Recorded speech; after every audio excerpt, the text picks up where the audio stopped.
Okay, so today we're going to be making a coil pot. So again, we've got to get our clay nice and warmed up and get it nice and soft. So you want to work it a little bit with your hands. Make sure you've got some paper down so you're not working on a wooden countertop or tabletop so your clay doesn't leave marks. And sometimes it's easier if you kind of divide it in half and work with smaller pieces at a time. So for the coil pot, first we need to make a coil like this, right? So sure you're familiar with the technique of using your hand to kind of roll it and make a little cylinder. Keep it nice and round. And then when you apply pressure, it sort of makes it start to become a little bit thinner. Then you get in there with both hands. And what you want to do is while you're rolling and applying pressure, just sort of move your hands across the surface in an outward direction.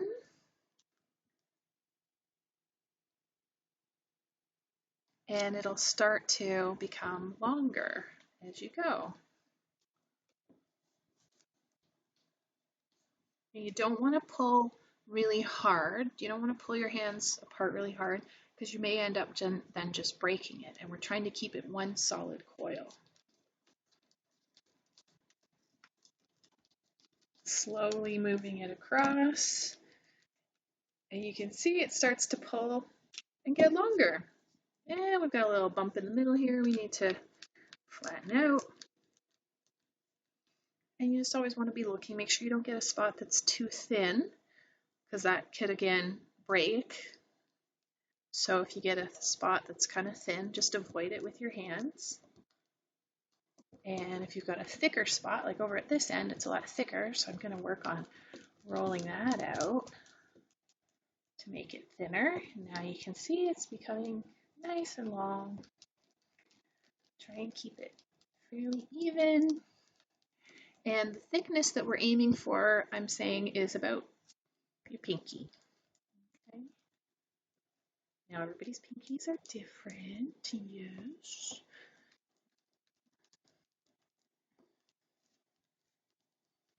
Okay, look at how nice and long that is now. All right.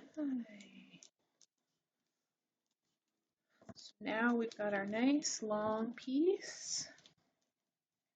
Ooh, I got a little thin spot there. I'm gonna have to be careful. All right. So as the name suggests then, we create this pot, coil pot, by making a coil. So you want to start with your one end. And again, remember we're trying to create a pot that would potentially hold water. So we need to make sure that there's no gaps. So we're going to start to coil it back in on itself by rolling it, but make sure that there's no gap in the middle.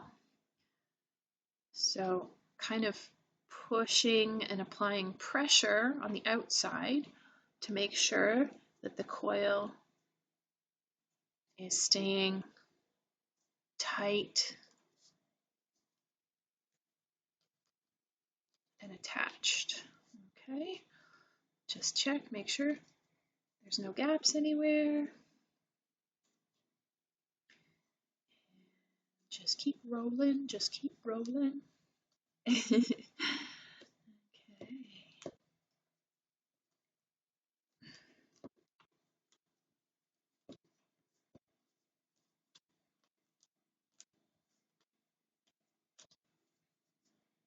So I got to the end of my coil and I'm going to attach my next coil.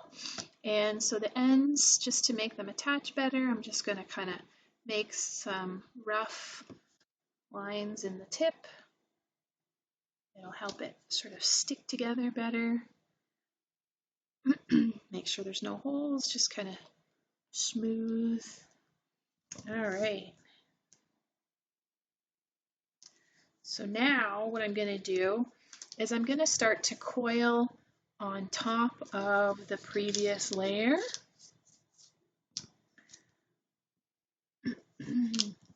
And this then starts to build up the walls on my coil pot. And you can see here why it's good to work with several pieces, several different coils. So then you can work in small sections and you don't have to worry about having a break or a rip or tear. So again, I'm just rolling out my coil. Try and get it nice and thin all the way along.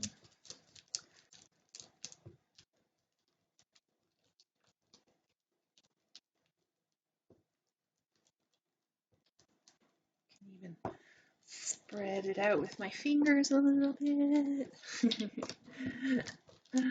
All right, that's good. That's a long one. Good heavens.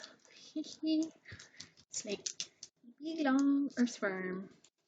So again, I'm going to just use my fingernail to kind of rough up the tips of the two pieces I'm joining a little bit.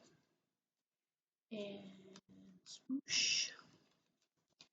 And then continue coiling up the sides of my coil pot. Wrap it around. I'm kind of pushing down a little bit to make sure that it attaches. There's no holes.